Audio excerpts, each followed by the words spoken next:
নমস্কার। আজকে আমরা যে বিষয়টা নিয়ে আলোচনা করব সেটা আপনারা টাইটেলে দেখতে পেয়েছেন যে বিশেষ কোন কোন লক্ষণগুলো থেকে বুঝবেন যে আপনার চেতনা আগের থেকে বিকশিত হয়েছে। তো দেরি না করে আমরা সোজাসুজি পয়েন্টেই চলে আসি যে দেখুন, আমাদের যে চেতনা আছে এগুলোর প্রত্যেকটার এক একটা করে স্তর থাকে, যেটা আমাদের মূলাধার থেকে শুরু হয় একদম সহস্রার পর্যন্ত 7টা স্তর আছে। কিন্তু এগুলো হচ্ছে গিয়ে মুখ্য স্তর। এই 7টা স্তর হচ্ছে গিয়ে মুখ্য স্তর। এদের আন্ডারে অনেক চক্রগুলো কাজ করে, সেগুলো আমি আগে আপনাদেরকে বলেছি যে টোটাল 114টা চক্র থাকে এবং এগুলোকে গভর্ন করছে এই 7টা বিশেষ মুখ্য চক্র, এবং এর উপরেও আরো অনেক চক্র রয়েছে। এই চক্রগুলো কে আপনি না ফিজিক্যালি দেখতে পাবেন না, এগুলো হচ্ছে গিয়ে একটা ডাইমেনশন, মানে এক একটা তল। এই চক্রগুলোকে শুধুমাত্র একটা এনার্জি ভাববেন, এগুলো হচ্ছে এক একটা না তল, এক একটা আয়াম। মানে অনেক সময় আপনারা ওই কি বলে ওটাকে, এটা টাইম ট্রাভেল হয়। যেটা টাইম ট্রাভেল হয়, যদি আপনি বসে থাকেন কখন যে আপনার মানে এক চুটকিতে আপনার 2 ঘন্টা হয়ে গেল আপনি বুঝতেই পারলেন না। আপনার মনে হবে আমি এই তো একটু আগে জাস্ট বসেছিলাম। তো কখন যে টাইম পাস অন হচ্ছে আপনি বুঝতে পারলেন না। তো আপনি এটাও কিন্তু মানে আপনার এক্সপিরিয়েন্সের দিক থেকে এটা এক ধরনের টাইম ট্রাভেল। তো প্রথম যে লক্ষণগুলো দেখে বুঝবেন যে আপনি আপনার মানসিক স্তর বা আপনার যে চেতনার স্তর সেটা উন্নত হয়েছে, যে আপনি মাঝে মাঝেই না মেডিটেটিভ স্টেটে চলে যাবেন। দেখুন, মেডিটেশন আলাদা আর মেডিটেটিভ স্টেট আলাদা। মেডিটেটিভ স্টেট জাস্ট বসে বসে চোখ খোলা অবস্থাতেই হয়ে যায়, অটোমেটিক হয়ে যায়। ফলে এই দুনিয়ার থেকে না আপনি কাট অফ হয়ে যাচ্ছেন। ধরুন আপনি কাজেতে রয়েছেন, একটু সময় পেয়েছেন, বসে গেছেন, ফট করে আপনি দেখবেন আপনি হারিয়ে গেছেন, মেডিটেটিভ স্টেটে চলে গেছেন, আপনি স্থির হয়ে গেছেন, নিজে যায় না। মানে আপনি আপনাকে দেখছেন না কেউ আপনাকে দেখছে, এই যে ভেদ, এটাই আপনার মধ্যে থেকে কিন্তু পালিয়ে যাবে, থাকবে না আর, অবশিষ্ট থাকবে না। এইটা একটা স্তর যেখানে আপনি বুঝবেন যে আপনার কিন্তু মানে চেতনার যে স্তর সেটা কিন্তু অনেকাংশে বৃদ্ধি পেয়েছে। আগে হয়তো হতো না, এখন আপনি হঠাৎ হঠাৎ করেই হয়তো আপনার চেতনাটা হয়তো সেই জায়গাতে চলে যাচ্ছে। আরেকটা ভাবে আপনি বুঝতে পারবেন, নেক্সট যদি বলি, আপনার যে চিন্তা ভাবনার ভিড় আগে যতটা পরিমাণে আসতো সেগুলো কিন্তু কমে গেছে এখন, সেটা কমে গেছে। এবং আপনি এটা কি করে বুঝছেন যে আপনার কমে গেছে চিন্তা ভাবনা? কারণ আপনি আগে আপনার চিন্তা ভাবনাকে নোটিস করতে পারতেন যে এখন এই চিন্তাটা এলো, এখন আস্তে আস্তে এই চিন্তাটা চলে গেল, আবার এখন অন্য একটা চিন্তা জায়গা নিল তার জায়গাতে। তো এই যে ভিড়, এই যে ক্লাউড, এই যে মেঘ, এই চিন্তার যে মেঘ, এই যে মাথার কাছে উকি দেয় বারবার করে, এই জিনিসগুলো কি আপনি দেখতে পেতেন? তখন আপনি সজাগ ছিলেন, জাস্ট অ্যালার্ট ছিলেন। অ্যালার্টনেস থেকে কখন যে কনসিয়াসনেসে রূপান্তর হয়েছে আপনি বুঝতে পারেননি। যেমনি কি যে যখনই আপনি কনসিয়াসনেসে পৌঁছলেন, আপনি কিন্তু অন্য একটা আয়াম, অন্য একটা লোকে, এই যে আয়াম যেটাকে বলছেন, এই যে চাকরাস গুলো যেগুলো রয়েছে, এগুলো হচ্ছে এক একটা ডাইমেনশনস, এগুলো হচ্ছে এক একটা লোক। আপনি আপনার চিন্তা ভাবনা যদি নিচে রাখেন তাহলে আপনি মূলাধার, ওটা কিন্তু একটা লোক, ওটাও একটা তল। এবার হয়তো আপনি আপনার চিন্তা ভাবনাকে হয়তো আপনি যে মেডিটেটিভ স্টেটে যখন আপনি নিয়ে যাচ্ছেন, তখন হয়তো আপনার বিশুদ্ধি চক্র অথবা আপনার থার্ড আই অথবা আজ্ঞা চক্রেতে হয়তো আপনি গিয়ে রয়েছেন। কিছু কিছু মানুষ হয়তো এরম ভাবে বসে থাকে, নাথিংনেস, কোনো কিচ্ছু নেই, জাস্ট এমটিনেস ভাবে তারা বসে থাকে, কিছুই নেই, শুধু ওই যে নৈশব্দের শব্দটা শুধুমাত্র বিরাজমান, সাউন্ড অফ সাইলেন্স, কিচ্ছু নেই।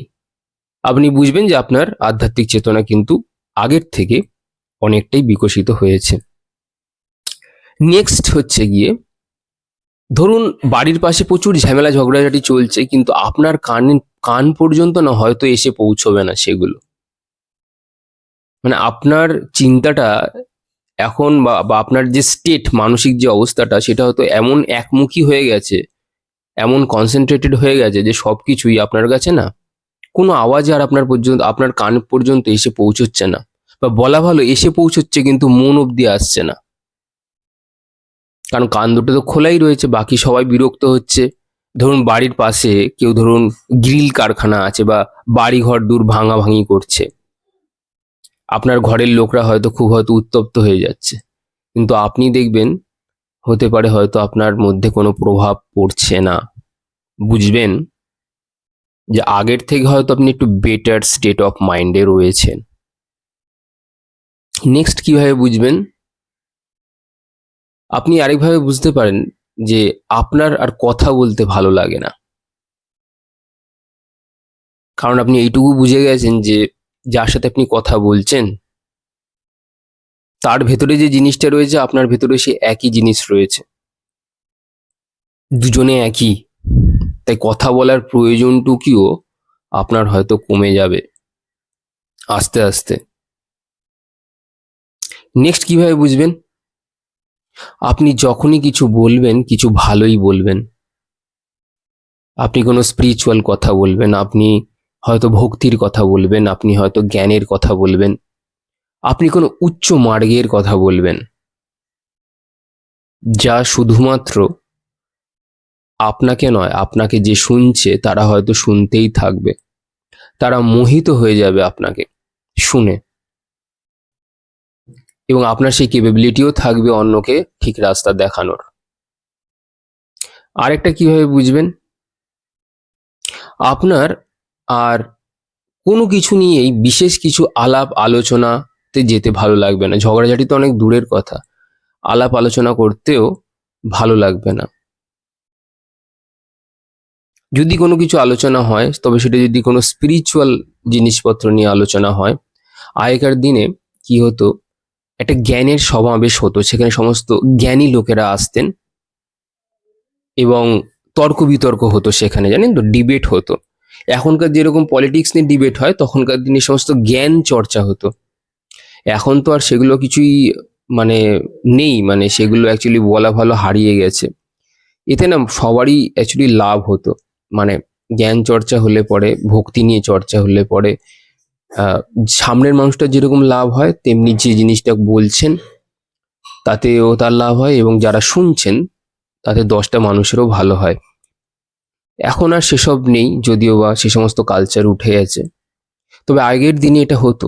এবং এখনো দু একটা বাড়ি জানি, মানে যারা এইসব জ্ঞান নিয়ে চর্চা করেন, তাদের ফ্যামিলির লোকরা কিন্তু কি বলুন তো যথেষ্ট শিক্ষিত, এবং তাদের মন মানসিকতা খুবই উদার এবং উচ্চ টাইপের, বুঝেছেন? মানে হচ্ছে যারা, যাদের মন মানসিকতাটা অ্যাকচুয়ালি উদার টাইপের, এই টাইপের ব্যক্তিগুলো কিন্তু এখনো অব্দি তারা করে, জ্ঞান নিয়ে আলোচনা করে। তো যখন এইসব আলোচনা আপনার আপনার মধ্যে সবসময় স্পিরিচুয়াল ভাবনাগুলো আসবে, আপনি এটুকু জানবেন যে আপনার মন কিন্তু আগের থেকে অনেক হাইটেন্ড হয়েছে বা উঁচুতে উঠেছে।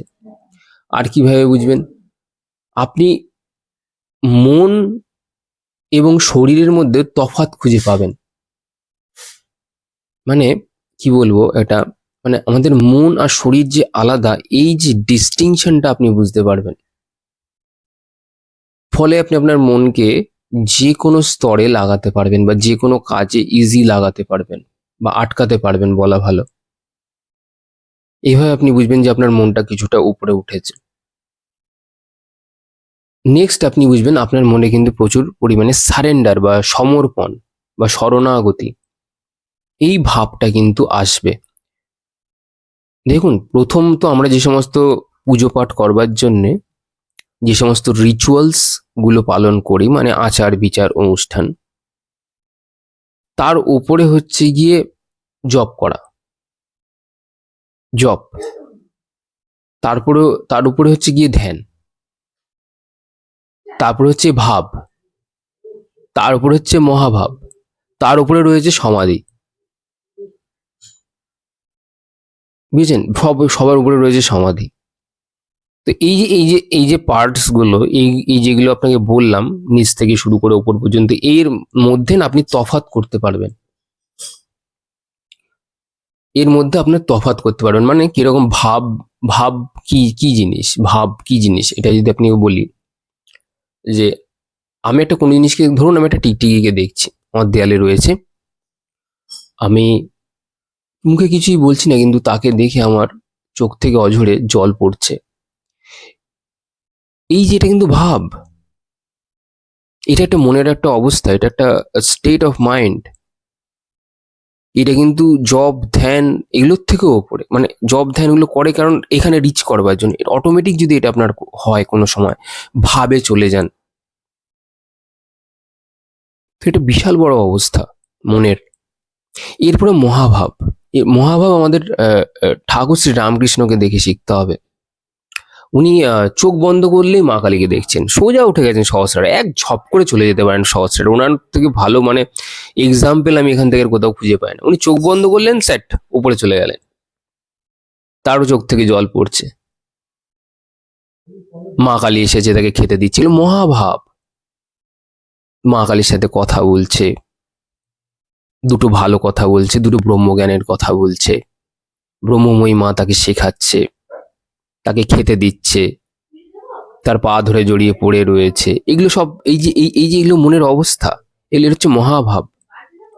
তো এই অবস্থাতে যদি কেউ কোনো কিছু না করেও পৌঁছতে পারে, ভালোবাসা দিয়ে, প্রেম দিয়ে সম্ভব, ভক্তি দিয়ে সম্ভব, তাহলে বুঝবেন যে আপনার আর এসব না, এই সমস্ত স্পিরিচুয়াল প্র্যাকটিসেস যেগুলো সো কল্ড বলি, জপ ধ্যান, যদি আপনি করতে পারেন, যেতে পারেন এই অবস্থাতে, যে আপনি জয় মা বললেন, ব্যাস আপনি চলে গেলেন স্যাট করে ওপরে, এই অবস্থাতে যদি আসতে পারেন, তো বুঝবেন যে আপনার মনের কিন্তু অবস্থা ড্রাস্টিক্যালি পরিবর্তন হয়েছে, খুব বিশাল পরিবর্তন হয়েছে।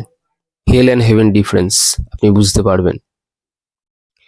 আর আপনি কিভাবে বুঝতে পারবেন যে আপনার না আর ওই কুটকচালি ভালো লাগছে না, সমালোচনা করা, তারপর হচ্ছে কাউকে নিয়ে নিন্দে করা, কারো সম্পর্কে খারাপ কথা বলা, খারাপ ভাবনা পোষণ করা, বিটারনেস রাখা।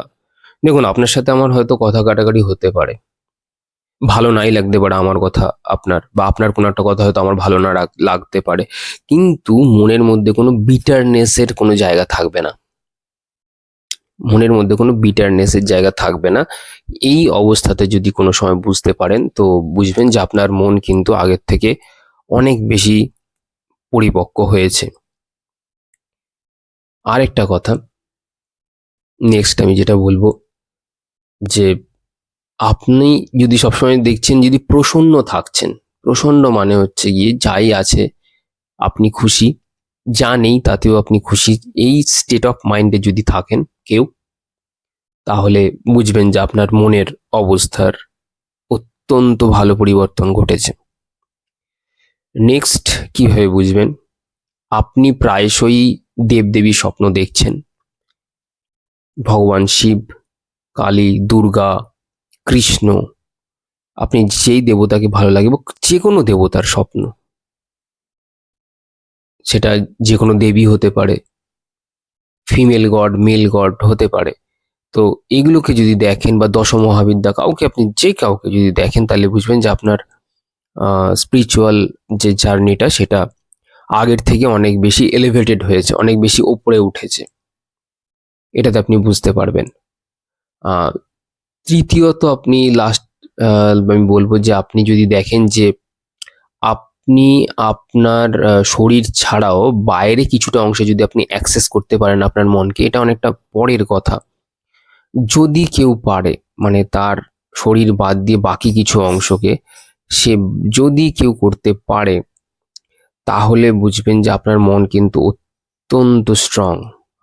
জানেন, আমাদের চোখ বন্ধ করলে পরে আমরা যে কোনো স্থলে যেতে পারি। আমাদের এই পৃথিবীতে সবচেয়ে ফাস্টেস্ট যদি কিছু থাকে দ্রুত, সেটা হচ্ছে আমাদের মন। আপনি চোখ বন্ধ করে যেখানে খুশি যেতে চান, চোখ বন্ধ করলেন, সেখানে আপনি পৌঁছে গেলেন।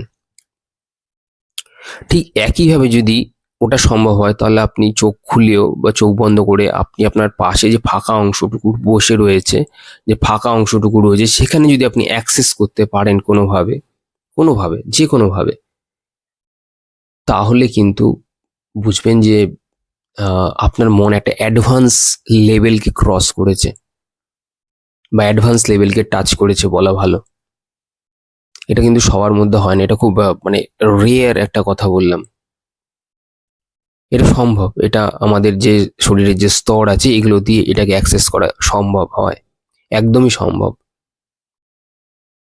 বা এরকম হতে পারে আপনি বসে আছেন, আপনার মাথা থেকে প্রায় 1-2 হাত ওপর পর্যন্ত আপনি অ্যাক্সেস করতে পারছেন, বুঝতে পারছেন সেখানে কিরকম হাওয়া চলছে, বাতাস চলছে, আপনি বুঝতে পারছেন। যদি এই অবস্থাতে আপনার আসে, তাহলেও বুঝবেন যে আপনার মন কিন্তু প্রচন্ড পরিমাণে অ্যালার্ট এবং বলা ভালো পিওর কনসিয়াসনেসের স্তরে পৌঁছে গেছে।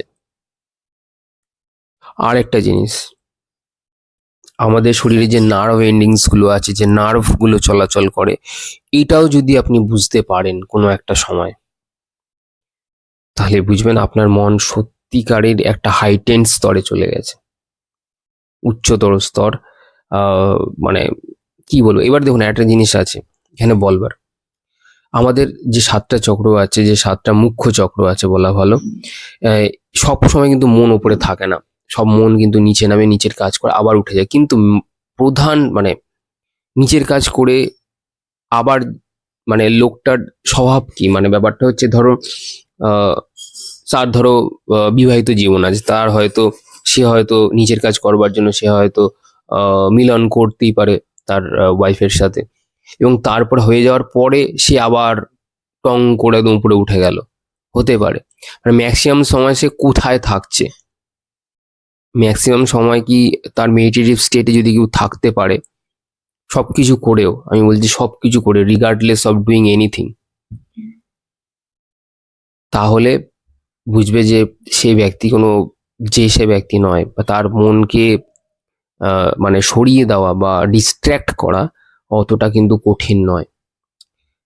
আর একটা জিনিস হয় কিছু কিছু মানুষের ক্ষেত্রে, তাদের মনকে আপনি ডিস্ট্র্যাক্টই করতে পারবেন না। আপনি বলছেন, ম্যানিপুলেট করার চেষ্টা করছেন যে এটা কর, ওটা কর, সেটা কর, সে আপনার সামনে ঘাড় নাড়ছে, কিন্তু সে জানে তাকে কি করতে হবে। সে আপনার কথা কিন্তু শুনবে না, সে জানে তার জন্য কোনটা ঠিক এবং বেঠিক। তো এইরকম ব্যক্তিকেও কিন্তু আপনি ম্যানিপুলেট করতে পারবেন না। আপনি বুঝবেন এইরকম লোকের মনও কিন্তু অনেক শক্তিশালী, এবং তাদের চেতনার স্তর কিন্তু অনেক ওপরে। সে আপনাকেও পাস অন করতে চাই যে ভাই তুই যা, তুই যা বলেছিস আমি শুনেছি, তুই যা এবার।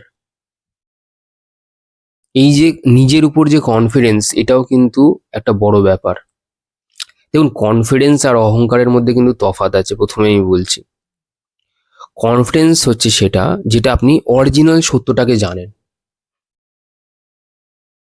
যে মানুষ স্বপ্ন দেখতে দেখতে বুঝতে পারে যে আমি স্বপ্নটা দেখেছি, এটা স্বপ্নই, স্বপ্নই, ঘুমের মধ্যেও বুঝতে পারে, সেই মানুষ আর যে মানুষ বুঝতেই পারে না যে স্বপ্ন দেখছে, তার মধ্যে কিন্তু তফাৎ আছে, বিস্তর তফাৎ আছে।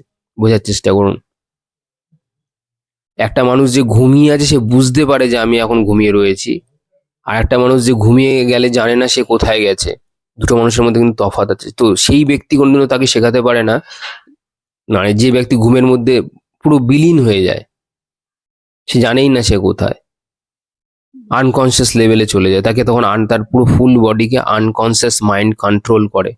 তো সেই ব্যক্তি কখনো সেই ব্যক্তি অন্য ব্যক্তিটাকে শেখাতে পারবে না বা বলতে পারবে না, তার বলা উচিতও না অ্যাকচুয়ালি, যে ভাই ঘুমের পরে কি হয় জানি, সেটা হয়, ওটা হয়, সেটা, কারণ সে তো নিজেই কোনোদিন এক্সপিরিয়েন্স করেনি। তো সেই ব্যক্তি কোনোদিনও কিন্তু, যে ব্যক্তি কনসিয়াসলি জানে সে এখন শুয়ে আছে, ঠিক আছে, তো এখন কিন্তু অন্য ব্যক্তি এইরূপ ব্যক্তিকে বোঝাতে যায় জীবনে পারবে না, জীবনে অসম্ভব, পারবে না, সে জানে আমি কি করছি। এটাই তফাৎ, এটাই তফাৎ।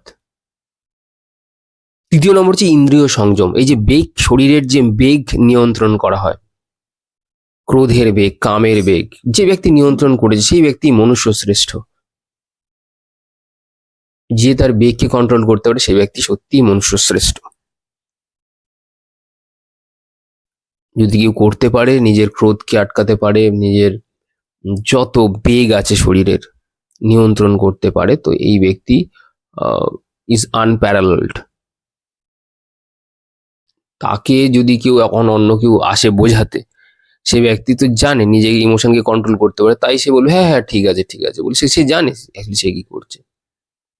সে কিন্তু মিথ্যে বলছে না যে তোমাকে কাটিয়ে দিয়েছে, সে জানে অ্যাকচুয়ালি সে কি করছে, মানে তার সাথে কি জিনিসপত্রগুলো হচ্ছে।